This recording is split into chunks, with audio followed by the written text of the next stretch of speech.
TBC Tamil News.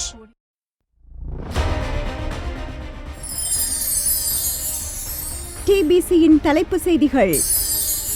மருத்துவமனையில் உயிரிழந்த பெண்ணுக்கான நீதி நிலைநாட்டப்பட வேண்டும். மன்னார் பொது அமைப்புகளின் ஒன்றியம் கோரிக்கை. 4 மாவட்ட தலைவர்கள் பதவிகளில் இருந்து நீக்கப்பட்டுள்ளதாக பொதுஜன பெரமுன தெரிவித்துள்ளது.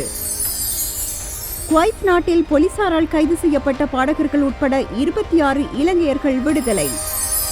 நலன்புரி திட்டங்களுடன் தொடர்புடைய நடவடிக்கைகளில் இருந்து அரசியல்வாதிகளை விலக்குமாறு தேர்தல் கண்காணிப்பு குழுக்கள் அரசாங்கத்தை கோருகின்றன. ராஜபக்ஷக்களின் அதிவிசுவாசியாக இருந்து வரும் ரோஹித அபேகுணவர்த்தன ஜனாதிபதி தேர்தலில் ரணில் விக்ரமசிங்கவை ஆதரிக்கப் போவதாக அறிவித்துள்ளார். மடுமாதா தேவாலய வருடாந்த திருவிழா கொடியேற்றத்துடன் செவ்வாய்க்கிழமை ஆரம்பமாகிறது.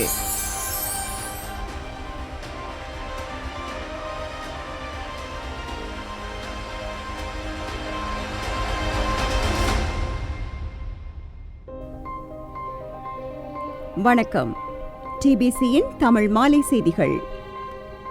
இனி விரிவான செய்திகளை பார்ப்போம். மருத்துவமனையில் உயிரிழந்த பெண்ணுக்கான நீதி நிலைநாட்டப்பட வேண்டும் என மன்னார் பொது அமைப்புகளின் ஒன்றியம் கோரிக்கை விடுத்துள்ளது. மன்னார் மாவட்ட வைத்தியசாலையில் மரியராஜ் சிந்துஜா என்ற பெண் மரணமடைந்தமை தொடர்பில் மன்னார் மாவட்ட பொது அமைப்புகளின் ஒன்றியம் சுகாதார அமைச்சின் செயலாளருக்கு கடிதம் ஒன்றை அனுப்பி வைத்துள்ளது. மரியராஜ் சிந்துஜாவிற்கு நீதி கிடைக்க வேண்டும் என வேண்டுகோள் விடுத்துள்ள மன்னார் மாவட்ட பொது அமைப்புகளின் ஒன்றியம் இந்த மரணம் குறித்த விசாரணைகள் மூடி மறைக்கப்படாமல் இருப்பதை உறுதி செய்ய வேண்டும் எனவும் வேண்டுகோள் விடுத்துள்ளது. அந்த கடிதத்தில் மேலும் தெரிவிக்கப்பட்டுள்ளதாவது: திருமதி மரியராஜ் சிந்துஜா என்பவர் கடந்த மாதம் 9ஆம் திகதி மன்னார் வைத்தியசாலையில் சத்திர சிகிச்சை மூலம் குழந்தை பெற்றுள்ளார். 11ஆம் திகதி தாயும் சேயும் நலமாக வீடு சென்றுள்ளனர். 16ஆம் திகதி தையல் வெட்டுவதற்காக முருங்கன் வைத்தியசாலைக்கு சென்றுள்ளார். பின்னர் 27ஆம் திகதி குருதிப்பெருக்கு காரணமாக இரவு மன்னார் மாவட்ட வைத்தியசாலையில் சேர்ந்துள்ளார். மறுநாள் காலை வரை எந்த வைத்தியரும் அவரை பார்வையிடவில்லை. விடுதிக்கு பொறுப்பான வைத்தியர்கள் விடுதியில் இருந்துள்ளனர். தாதி உத்தியோகஸ்தர் வைத்தியர்களுக்கு அறிவித்தும் அவர்கள் வரவில்லை. ஆகவே வைத்தியர்களின் பொறுப்பற்ற செயலால் அந்த பெண் மரணமடைந்துள்ளார். வைத்தியசாலைகளில் இவ்வாறான பொறுப்பற்ற செயல்கள் தொடர்வது வாடிக்கையாகிவிட்டது. அதுவும் இரவு நேரங்களில் இந்த நிலை தொடர்கின்றது. உயிருடன் விளையாடும் அசட்டை இனங்கள் தொடர்கின்றன. மருத்துவ தவறு எனும் சட்ட பாதுகாப்பு கவசத்தினால் தினம்தோறும் நாடுதோறும் பலர் பலியாகின்றனர். இந்த விடுதிக்கு பொறுப்பாக இருந்த ஒரு வைத்தியரின் பொறுப்பற்ற செயற்பாட்டால் ஒரு இளம் பட்டதாரி பெண்ணை கொலை செய்துவிட்டனர். இவர்கள் இந்த பெண்ணின் மரணத்திற்கு பொறுப்பு கூற வேண்டும். ஏற்கனவே இந்த வைத்தியசாலையில் 2 மரணங்கள் நிகழ்ந்துள்ளன. இந்த பெண்ணின் உடற்கூற்று அறிக்கை நீதியாக வெளிவருமா என்ற சந்தேகம் எழுந்துள்ளது. எனவே இந்த சம்பவத்தினை திட்டமிட்ட கொலையாகவே கருதுகின்றோம்.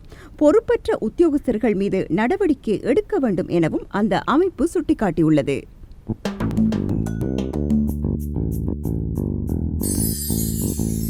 ஸ்ரீலங்கா பொதுஜன பெரமுனவின் பாராளுமன்ற உறுப்பினர்களான பிரசன்ன ரணதுங்க, SM சந்திரசேன, கஞ்சன விஜயசேகர, ரமேஷ் பத்திரன ஆகியோர் மாவட்ட தலைவர் பதவிகளில் இருந்து நீக்கப்பட்டுள்ளதாக பொதுஜன பெரமுன தெரிவித்துள்ளது. இதேவேளை அனுராதபுரம் மாவட்ட தலைவராக பொதுஜன பெரமுனவின் தேசிய அமைப்பாளர் நாமல் ராஜபக்ஷ நியமிக்கப்பட்டுள்ளார். அத்துடன் பொதுஜன பெரமுனவின் கம்பஹா மாவட்ட தலைவராக ராஜாங்க அமைச்சர் இந்திக அனுருத்த, மாத்தறை மாவட்ட தலைவராக நிபுண ரணவக்க, காலி மாவட்ட தலைவராக மொஹாண்டி சில்வா ஆகியோர் நியமிக்கப்பட்டுள்ளனர். குவைத் நாட்டில் கடந்த வெள்ளிக்கிழமை போலீசாரால் கைது செய்யப்பட்ட பாடகர்கள் உட்பட 26 இலங்கையர்கள் நேற்றிரவு விடுவிக்கப்பட்டதாக இலங்கை வெளியுறவு அமைச்சு அறிவித்துள்ளது. JVP சார்பான எத்தர அப்பி என்ற அமைப்பினால் ஏற்பாடு செய்யப்பட்ட நிகழ்வொன்றில் பங்கேற்ற வேளையில் பாடகர்கள் இந்திரசாப்பா லியனகே, சமனலி பொன்சேகா, ஜாலி சியா, உபேகா நிர்மணி உட்பட இந்த இலங்கையர்கள் குவைத்தில் உள்ள இலங்கை தூதரகத்தின் தலையீட்டை அடுத்தே விடுவிக்கப்பட்டனர். பாடகர்கள் மாத்திரமல்ல, இசைக்குழுவினரும் கைது செய்யப்பட்டிருந்தனர். இசைக்கருவிகளையும் குவைத் போலீசார் முதலில் தங்கள் பாதுகாப்பில் எடுத்துக் கொண்டனர். இசை நிகழ்ச்சியை குவைத் அதிகாரிகளின் அனுமதியை பெறாமல் எத்தர அப்பி அமைப்பினர் நடத்தியதாக குற்றம் சாட்டப்பட்டுள்ளது.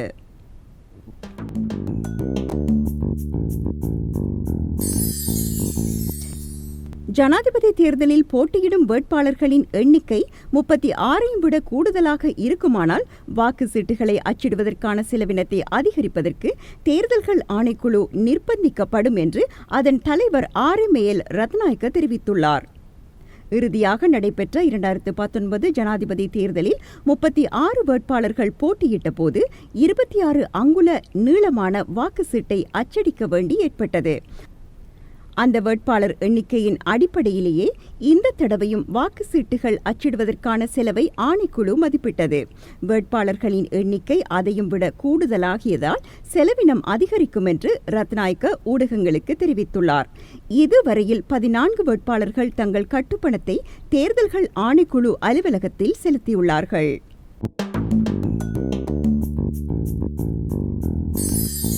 நீதியான தேர்தல் செயல்முறைகளை உறுதிப்படுத்தவும் நலன்களின் முரண்பாடுகளை தவிர்க்கவும் அரசாங்கத்தின் நலன்புரி திட்டங்களுடன் தொடர்புடைய நடவடிக்கைகளில் இருந்து அரசியல்வாதிகளை விலக்குமாறு தேர்தல்கள் கண்காணிப்பு குழுக்கள் அரசாங்கத்தை கோரியுள்ளன. அரசாங்கத்தின் நலன்புரி திட்டங்கள் தேர்தலில் அனுகூலங்களை பெறுவதற்காக பயன்படுத்தப்பட முடியும் என்ற அக்கறையின் காரணமாகவே இந்த கோரிக்கையை கண்காணிப்பு குழுக்கள் முன்வைத்துள்ளன. அரசாங்கத்தின் நியாயபூர்வமான நலன்புரி திட்டங்களை தடுப்பது அல்ல தங்களது நோக்கம்.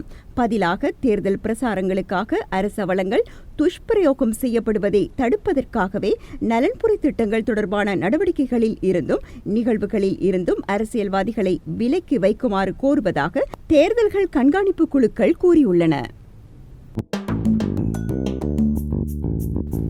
ராஜபக்ஷக்களின் அதிவிசுவாசியாக இருந்து வரும் களுத்துறை மாவட்ட பாராளுமன்ற உறுப்பினரும் முன்னாள் அமைச்சருமான ரோஹித அபே குணவர்த்தன ஜனாதிபதி தேர்தலில் ஜனாதிபதி ரணில் விக்ரமசிங்கவை ஆதரிக்கப் போவதாக இன்று அறிவித்துள்ளார். களுத்துறை மாவட்ட மக்களின் விருப்பத்தை மதித்தே இந்த முடிவை அவர் எடுத்ததாக கூறியுள்ளார்.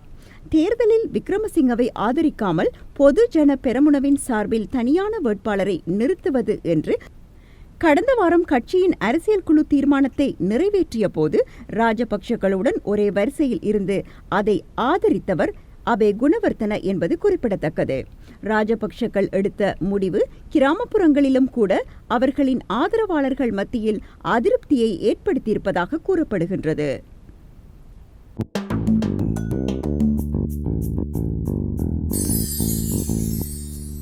மத்திய கிழக்கில் தீவிரமடைந்து வரும் பதற்ற நிலையை இலங்கை மின்சார சபை, லங்கா நிலக்கரி கம்பெனி உட்பட பெட்ரோலியம் உற்பத்திகளில் தங்கியிருக்கும் இலங்கை நிறுவனங்கள் உன்னிப்பாக அவதானித்துக் கொண்டிருக்கின்றன. அண்மையில் ஹமாஸ் மற்றும் ஹிஸ்புல்லா இயக்கங்களின் தலைவர்களை இஸ்ரேல் கொலை செய்ததை அடுத்து உலக எரிபொருள் சந்தையில் தாக்கத்தை ஏற்படுத்தக்கூடிய வகையில் மத்திய கிழக்கு பிராந்தியத்தில் பதற்றம் அதிகரித்துள்ளது. இஸ்ரேல் லெபனான் தலைநகர் பெய்ரூத்தில் நடத்திய தாக்குதலில் ஹிஸ்புல்லா இயக்க தளபதி புவாத் சுக்கூரும், ஈரானிய தலைநகர் தெஹ்ரானில் நடத்திய தாக்குதலில் ஹமாஸ் இயக்கத்தின் அரசியல் தலைவர் இஸ்மாயில் ஹனியேயும் கொல்லப்பட்டனர். கடந்த 9 மாதங்களாக காசாவில் தொடரும் போரினால் ஏற்கனவே மத்திய கிழக்கில் நிலவும் பதற்றம் மேலும் அதிகரித்துள்ளது. இஸ்ரேலுக்கு பதிலடி கொடுப்பதற்கு ஈரானும் ஹமாஸ் மற்றும் ஹிஸ்புல்லா அமைப்புகளும் மேற்கொள்ளக்கூடிய தாக்குதல்கள் மத்திய கிழக்கில் போரை விரிவுபடுத்தக்கூடிய ஆபத்து ஏற்படுத்தியிருக்கின்றது. அவ்வாறு நேருமானால் உலக எரிபொருள் விநியோகத்திற்கு பெரும் இடையூறு ஏற்படும். அதனால் எளிதில் பாதிக்கப்படக்கூடிய நிலையில் இலங்கை இருக்கின்றது என்பதும் குறிப்பிடத்தக்கது.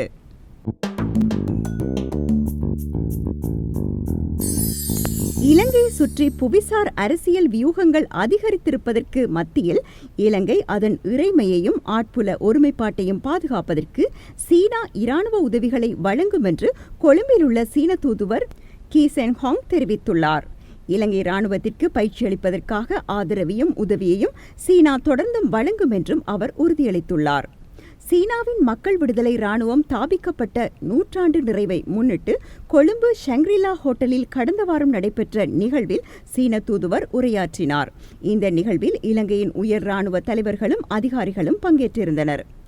எமது இரு நாடுகளினதும் இராணுவங்களுக்கு இடையிலான உறவுகள் காலத்தின் சோதனைக்கு தாக்குப்பிடித்தவை. இலங்கை பாரம்பரியமானதும் பாரம்பரியத்திற்கு புறம்பானதுமான அச்சுறுத்தல்களை எதிர்நோக்குகின்ற நிலையில் இலங்கை அதன் இறைமையையும் ஆட்புல ஒருமைப்பாட்டையும் பாதுகாப்பதற்கு இராணுவத்துக்கும் மக்களுக்கும் எப்போதும் போன்றே உறுதியான ஆதரவை சீனா வழங்கும் என்றும் சீன தூதுவர் இதன்போது தெரிவித்தார். ஜனாதிபதி தேர்தலில் ஐக்கிய மக்கள் சக்தியின் தலைவர் சஜித் பிரேமதாசவை நிபந்தனையுடன் ஆதரிப்பதற்கு ஸ்ரீலங்கா முஸ்லிம் காங்கிரஸ் இன்று அதன் உயர் அரசியல் பீட விசேட கூட்டத்தில் தீர்மானித்துள்ளது. நிபந்தனைகள் பற்றிய விவரங்கள் உடனடியாக வெளியாகவில்லை. அதேவேளை சர்வஜன சக்தி என்ற கூட்டணி மௌபிம ஜனதா கட்சியின் தலைவரும் பல ஊடக நிறுவனங்களின் உரிமையாளரான திலித் ஜெயவீரவை ஜனாதிபதி வேட்பாளராக இன்று அறிவித்துள்ளது. வரலாற்று முக்கியத்துவம் வாய்ந்த மடுமாதா தேவாலய வருடாந்த திருவிழா கொடியேற்றத்துடன் நாளை மறுதினம் செவ்வாய்க்கிழமை ஆரம்பமாகின்றது. திருவிழா எதிர்வரும் 15ஆம் திகதி நிறைவு பெறும். 5 லட்சம் அடியார்கள் பங்கு பெற்றுவார்கள் என்றும் எதிர்பார்க்கப்படும் திருவிழாவிற்கான ஏற்பாடுகள் குறித்து மன்னார் ஆயகநிதி இமானுவேல் பெர்னாண்டோவினதும் மன்னார் அரசாங்க அதிபர் கே கனகேஸ்வரனதும் மாவட்ட செயலகத்தில் இன்று கூட்டம் நடைபெற்றது. அந்த செய்திகளோடு டிபிசியின் தமிழ் மாலை செய்திகள் நிறைவடைகின்றன. மீண்டும் எமது டிபிசியின் தமிழ் காலை செய்திகளை நாளை நீங்கள் கேட்கலாம். வணக்கம்.